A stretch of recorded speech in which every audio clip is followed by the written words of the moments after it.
Opening the center immediately, the pawn claims vital territory and prepares for rapid piece development, hinting at an aggressive opening. Unlocking aggressive pawn play, this Sicilian defense immediately injects dynamism, challenging white's central ambition and creating asymmetric pawn structures. Initiating rapid piece development, this knight immediately challenges central pawns and eyes the queenside. Establishing central influence and preparing for kingside castling, this move solidifies black's Sicilian defense. Unleashing central pawn tension, white immediately challenges black's setup and prepares for an active piece development. Clearing the center opens vital diagonals for your pieces. Pioneering the central expanse, white boldly claims open terrain with the knight, inviting potential tactical skirmishes and eyeing pressure on black's queenside. Developing the knight to f6 immediately challenges white's central pawn and prepares castling, creating dynamic early conflict. Developing the knight here solidifies the center and prepares for potential queenside castling, while black's response dictates the subsequent positional battle. Introducing a positional nuance, this prepares to contest the b5 square and might lead to a queenside expansion. Safeguarding against knight jumps to g4, this subtle maneuver prepares to challenge black's kingside ambitions, while potentially creating a small refuge for the king should the center open unexpectedly. Opening up the center with this pawn thrust immediately confronts white's knight and begins to stake a claim in the vital d4 square, though it does surrender some structural fluidity in the process and might invite complications. Seeking to untangle the knight from the pawn chain's grip and prepare for kingside development, white repositions to a more dynamic square. This maneuver avoids immediate pawn tension and hints at a strategic repositioning, aiming to support a future push or bolster the center. The knight's relocation opens diagonals for potential piece play and avoids becoming a target for black's advancing pawns. Expanding on the queenside, black immediately challenges white's central pawns and aims to seize more territory, forcing a decision on how to address the looming b4 advance and potential queenside pressure. Unleashing a pawn storm on the kingside, white aims to shatter black's defensive structure and expose the monarch, a bold gambit that could lead to a decisive attack or leave white's own king dangerously vulnerable if the advance falters.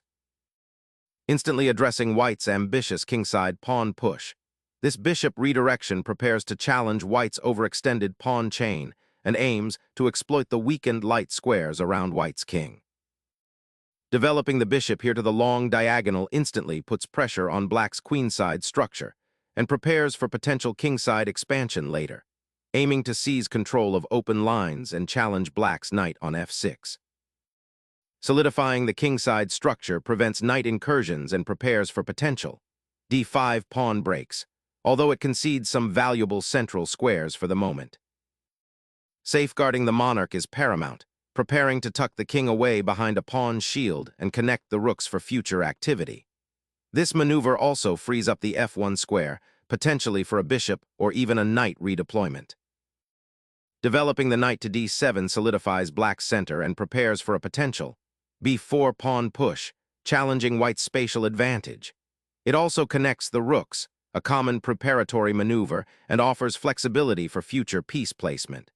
This move avoids the immediate skirmish while quietly building up black's defensive and offensive potential. Seeking to liberate the knight from its cramped position and prepare for an aggressive kingside pawn storm, this maneuver aims to redeploy the steed to a more influential diagonal, potentially eyeing f5 or even h5, while simultaneously supporting a future f4 push to challenge black's central pawn structure and create attacking chances. Focusing on the open c-file, black prepares to contest it with the rook, a crucial element in positional battles, and simultaneously prepares for potential pawn advances later in the game. Solidifying the queenside pawn structure and preparing for potential pawn advances down that flank, this move offers a subtle but important defensive reinforcement. Black solidifies their central pawn structure and prepares to reinforce the kingside, but this also anchors the g6 pawn, potentially creating a long-term weakness on the light squares around their king. Preparing to establish a robust central presence, White aims to reinforce the d4 square and potentially launch a kingside assault by activating the bishop to a more aggressive diagonal, while also maintaining flexibility for future pawn pushes. This maneuver cleverly redirects the knight, preparing to exert pressure on White's queenside pawn structure and potentially challenge the d4 square, hinting at a future queenside expansion. Focusing the queen here on d3 aims to connect the rooks and prepare for a potential kingside pawn storm with f4, while also offering some defensive support for the kingside and potentially eyeing central squares. Introducing a powerful piece into the heart of White's queenside, this maneuver immediately challenges the knight on d4 and aims to disrupt White's carefully constructed pawn structure, potentially opening lines for Black's rook or creating tactical opportunities. Shifting the bishop to a more passive square, White concedes significant central space, allowing Black's knight on c4 to solidify its advanced outpost while also creating a potentially weak light square complex around the king. Black solidifies control of the central dark squares and prepares for further queenside expansion, anticipating White's likely pawn storm on the kingside. Strategic rationale **. The move b7 is a nuanced developing move that addresses several key strategic considerations for Black. Central dark square control **. By placing the bishop on e7, Black reinforces control over the d6 and f6 dark squares, which are crucial for resisting White's aggressive kingside intentions. This also indirectly supports the knight on d7. Kingside defense **. The bishop on e7 provides an additional defensive layer for the Black king, which is potentially exposed by White's pawn advance on the kingside. It also prepares to potentially castle kingside, though Black may opt for a queenside castle later if the position demands it. Queenside expansion **. This development clears the way for Black to continue with their queenside initiative, possibly by moving the rook on c8 to b8 or supporting a b4 pawn push. Coordination **. The bishop's move contributes to a more cohesive piece structure, allowing for better coordination between the remaining minor pieces and the rooks. Alternative considerations and future plans **. While b7 is a sound move, Black might also consider bd7 **. This would directly contest White's bishop on c1 and offer an exchange, potentially simplifying the position and reducing White's attacking potential. **nc4 followed by qc7. This sequence aims to put immediate pressure on White's queenside pawns and potentially create tactical opportunities. However, b7 is a prudent and flexible choice that prioritizes solid defense and maintains the strategic tension of the position, allowing Black to react to White's next moves. With 16, b3, White aims to dislodge the knight from its advanced c4 post, seeking to regain central influence and create potential attacking avenues. This move initiates a positional struggle, forcing Black to decide how to react to the pawn advance and the impending pawn exchange. It's a crucial decision point where the fluidity of the queenside structure comes into play, potentially opening lines for White's pieces or creating weaknesses if Black miscalculates the consequences of maintaining the knight's presence. The knight's retreat to b6 isn't merely a tactical repositioning. It's a profound concession of the c4 square, a pivotal outpost Black was aggressively vying for just moments ago. This maneuver implicitly signals acceptance of White's positional squeeze, prioritizing pawn chain integrity over active knight placement. Observe how the piece now languidly patrols the queenside flank, offering little immediate threat and allowing White's g-pawn expansion to continue with less impedance. It's a subtle yet significant shift where Black sacrifices immediate tactical impetus for long-term defensive solidity, hoping to weather the storm and find counterplay later. Reassessing piece placement, White repositions the bishop from the g2 square, potentially seeking better scope on the queenside or preparing a different pawn push, all while acknowledging the present knight outpost on c4. Black solidifies central presence and prepares for potential queenside expansion. The knight's journey to the kingside, often initiated by ng3, now takes a detour, redeploying towards the queenside where Black's influence is growing significantly. This subtle repositioning aims to reinforce the central dark squares and potentially prepare for an advance on the queen side, mirroring black's own intentions, but from a more defensive posture initially. It's a patient, strategic maneuver, prioritizing solidity and preparing for the inevitable positional struggle rather than immediate tactical fireworks. Black reinforces the knight's presence on the queen side, aiming to shuffle it to a more active square or support a potential queenside expansion, all while maintaining the pawn structure's integrity. Venturing b4 now aims to disrupt black's queenside foothold and create an active pawn chain, while simultaneously seeking to exploit the potential weaknesses that arise from black's b5 advance. Navigating the cramped queenside, this knight seeks more dynamic squares, aiming to disrupt white's spatial advantage built on the queenside by potentially targeting the weakened b4 pawn or finding a route to the kingside. Unleashing a pawn storm on the queenside, white aims to seize more space and disrupt black's cramped position, forcing a difficult decision about how to defend the queenside structure. The knight's ambitious hop to a4 dramatically alters the queenside dynamic, snatching a pawn but potentially overextending and creating a structural weakness on the b-file. This maneuver sacrifices immediate piece coordination for material gain, a gamble that hinges on white's ability to exploit the open lines and weaken squares black has inadvertently created. The knight now sits precariously, a tempting target for white's pieces, while black's own pawn structure faces potential unraveling.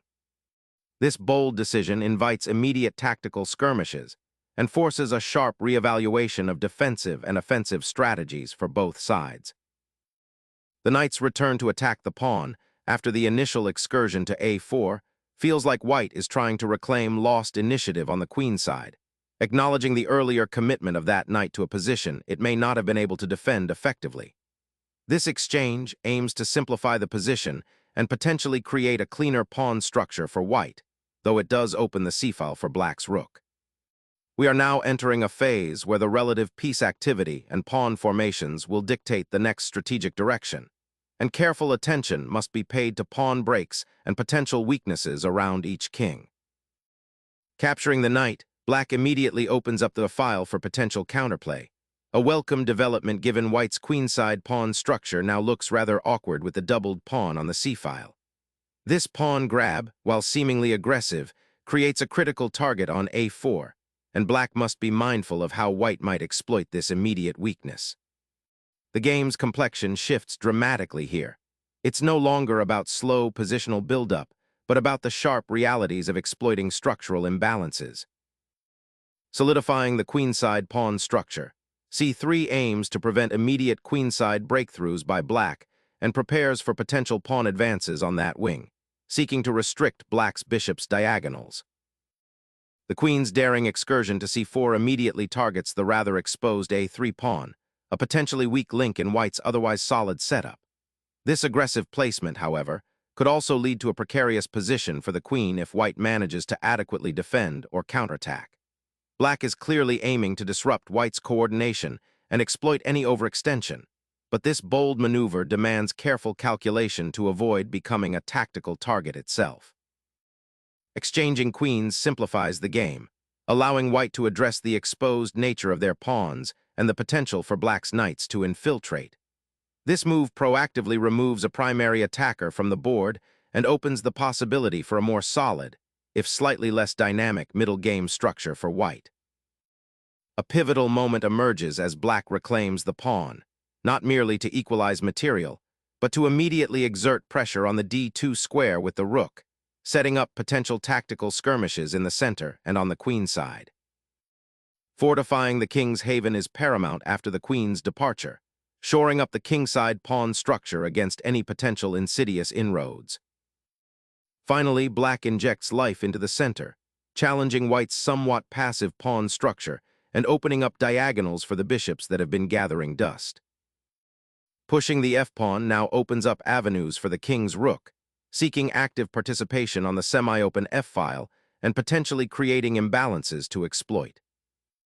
The pawn grab on f4 seizes a central outpost, liberating the d-pawn to initiate a significant positional confrontation by opening the d-file.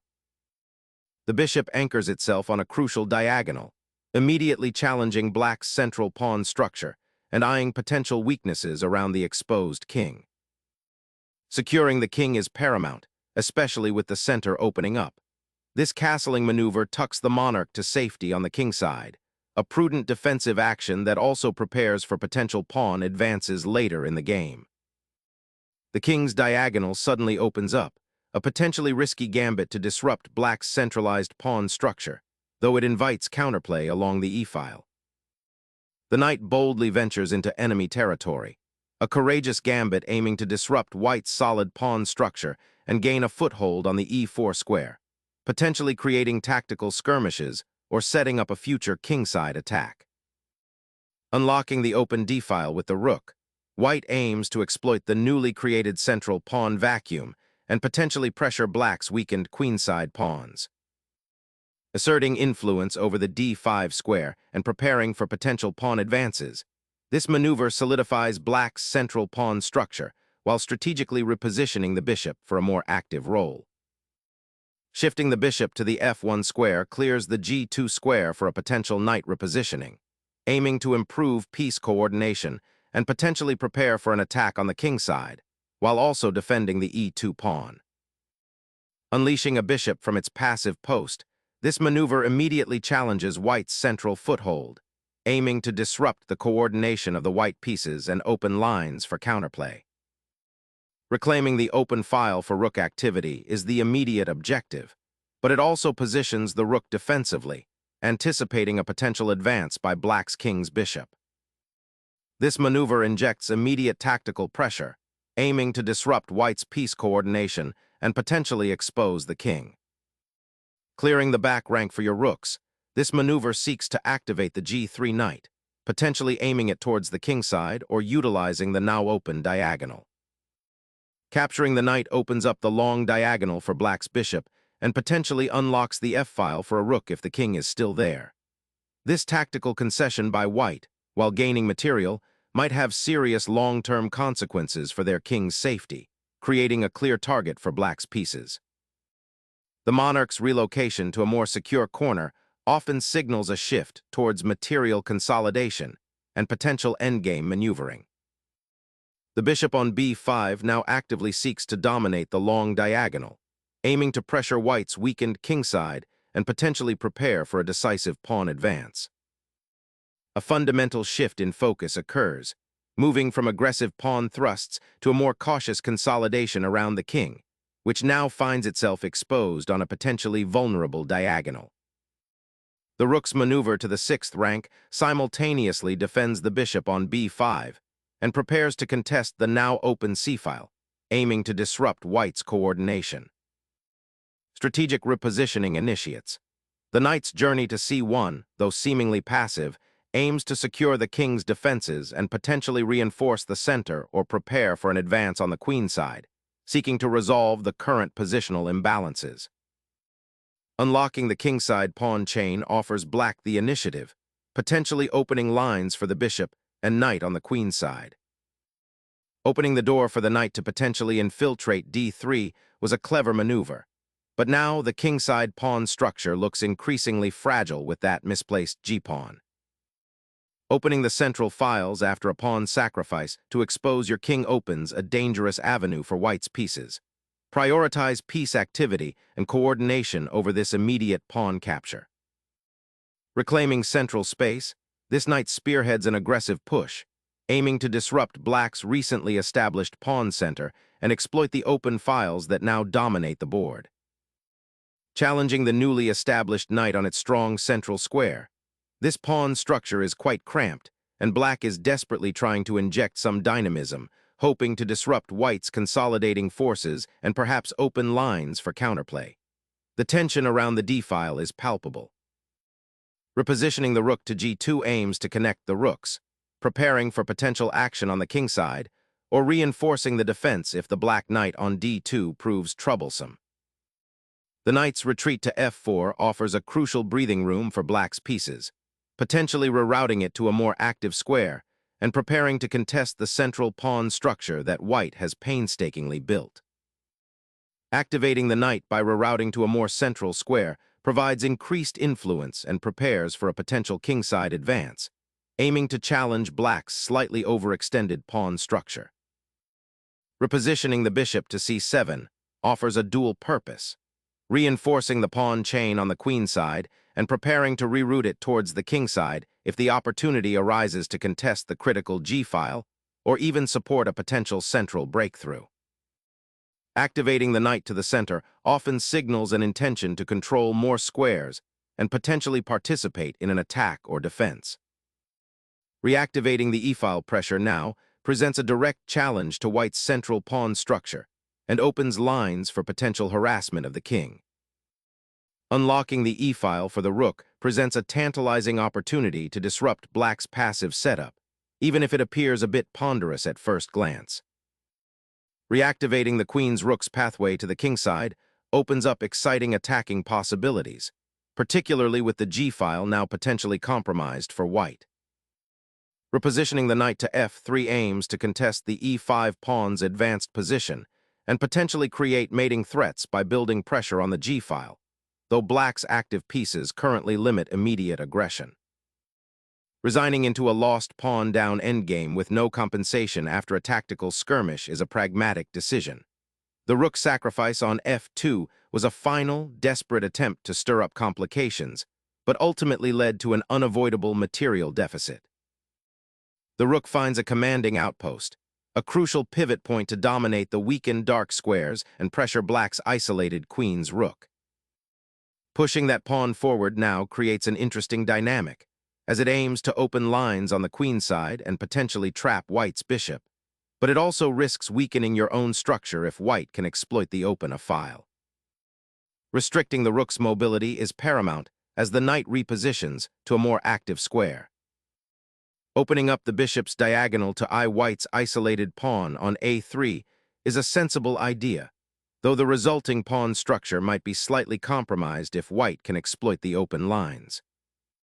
Establishing a foothold on the queen side, this pawn advance aims to disrupt black's centralized pieces and potentially create outpost opportunities for white's knights, while also restricting the scope of the black bishop. Seeking to exploit the open file and pressure white's isolated queenside pawns, black redirects their rook to the wing, aiming to create counterplay on the queen side. Capitalizing on black's misplaced bishop, this rook lift seizes the initiative, aiming to destabilize the opponent's pawn structure and exploit the open lines that are beginning to emerge. Snatching that outpost is a bold territorial grab, but it weakens the kingside pawn structure. Snatching that rook on an open file immediately disrupts any lingering defensive coordination black had, opening lines that will surely prove decisive in the ensuing pawn race. The rook embraces the passed pawn, a tempting morsel, initiating a crucial endgame struggle for positional advantage. Opening the c-file immediately creates powerful attacking possibilities against black's pawn structure. Contesting the open file becomes paramount. Embracing the initiative on the queen side by reclaiming control of the c-file is the immediate priority, preventing white's rook from dominating the center and preparing for potential pawn advances. A decisive exchange to simplify into an endgame where rook activity on the open files will be paramount. Seizing the open file with the rook and immediately challenging white's doubled pawns sets up a dynamic counterplay, forcing white to either defend passively or risk further concessions. Unlocking the central pawn chain creates opportunities on the queen side, aiming to sever the opponent's connected pawns. Instigating a pawn chain disruption with the bishop offers a tactical avenue, potentially creating an outpost or forcing piece exchanges to simplify the path to a more active endgame, though it risks weakening the kingside pawn shield if not properly supported. Opening up the path for the queen to dominate the queen side after gaining a crucial pawn advantage, this piece of strategy hinges on leveraging the newly acquired space. Saving the king from its exposed position is the immediate priority here. While the pawn on d6 is well placed, the king currently lacks a safe haven. Seizing the d-file with the pawn now threatens a promotion, forcing black's bishop to abandon its post on the queen side and address the immediate danger. Suddenly, the defender retreats a key piece, perhaps seeking to consolidate the pawn structure on the queen side. But this allows the opponent to infiltrate more deeply with their central pawns and creates an awkward outpost for that bishop. The king bravely ventures back towards the center, seeking refuge and an active role in the approaching endgame phase. Pawns marching forward create a powerful invasion threat, aiming to break through the enemy ranks and disrupt white's pawn structure. Unleashing the bishop to its potential outpost, this move aims to disrupt black's pawn structure and seize control of key squares, potentially leading to a dangerous queenside initiative if black isn't careful. A desperate bid for a passed pawn, but it leaves the king utterly exposed to the advancing bishop. The king steps into the fray, a bold repositioning to secure central control and prepare for the pawn storm that is inevitably brewing on the king side, aiming to disrupt black's well-placed pieces and create opportunities. Securing the king amidst the collapsing structure now becomes the paramount concern as the black monarch ventures out. The monarch ventures out, seeking to exploit the open files now that the passed pawn advance is halted. This king activity phase marks a significant shift toward endgame considerations. The monarch begins its migration towards the center, seeking active participation in this rapidly developing endgame. Unlocking the king's potential, this move prepares to join the assault with the bishop, aiming to dismantle black's defenses and create mating threats by coordinating with the remaining pieces. That bishop's embarkation to f4 aims to disrupt white's pawn structure by creating a direct threat on the d-pawn, forcing a reaction, and potentially opening up new avenues for black's pieces to gain activity in the center. Shifting the bishop to the active f8 square allows it to eye the c5 pawn and prepare for a potential trade that could simplify into a more favorable endgame for white, while also covering the d6 pawn from any immediate threats. The king's journey across the board, seeking refuge and influence, now finds itself at the heart of the action, a bold maneuver to activate this vital piece in the unfolding endgame struggle. The bishop's repositioning aims to control the crucial dark squares surrounding black's king, while simultaneously preparing to exploit any weaknesses that might arise from the pawn structure. Re-establishing bishoply presence on the queen side, aiming to eventually support the d-pawn's onward march. Clearing the path for the knight to infiltrate the queen side demonstrates a desire to exploit the exposed pawn structure. The monarch ventures out, seeking shelter and activity as the queens have been cleared from the board. Returning the bishop to f8 aims to contest the b5 pawn and potentially prepare for its advancement, though it surrenders control of the e7 square. The creation of a passed pawn on the king side, even a distant one, immediately shifts the focus of the game and poses a new challenge for white's king, which is becoming increasingly exposed. Capturing that pawn fundamentally alters the pawn structure, opening up the king's defenses and offering black's king an unexpected escape route toward the queen side should it choose to venture out. Releasing the pawn from its defensive guard opens a path for the opposing king to penetrate the queen side, creating a potential weakness in black's pawn structure. Repositioning the bishop to the a3 square now aims to disrupt black's pawn chain and potentially create weaknesses on the queen side by eyeballing the b4 pawn. Harnessing the diagonal's influence now, the black king attempts to solidify its presence on the queen side, a crucial area for endgame maneuvering and a potential avenue for passed pawn creation. Activating the monarch offers a dynamic counterpoint to the opponent's maneuvering, aiming to exploit the slight positional imbalance created by the pawn structure. Seeking to disrupt white's growing pawn chain and activate the bishop, black's intention is to reposition the piece to a more dynamic diagonal, perhaps eyeing the king side or central squares. This maneuver aims to create threats and force white to react, potentially opening lines or creating weaknesses in black's own position. It's a bid to inject some life into black's pieces, which have been somewhat passive for a while, and seize the initiative. The king bravely ventures forth, seeking active participation in the endgame's maneuvering battlefield. Sacrificing the bishop to gain the file, and then immediately exploiting it with the rook demonstrates a keen understanding of open lines and piece activity, aiming to overwhelm the isolated pawns.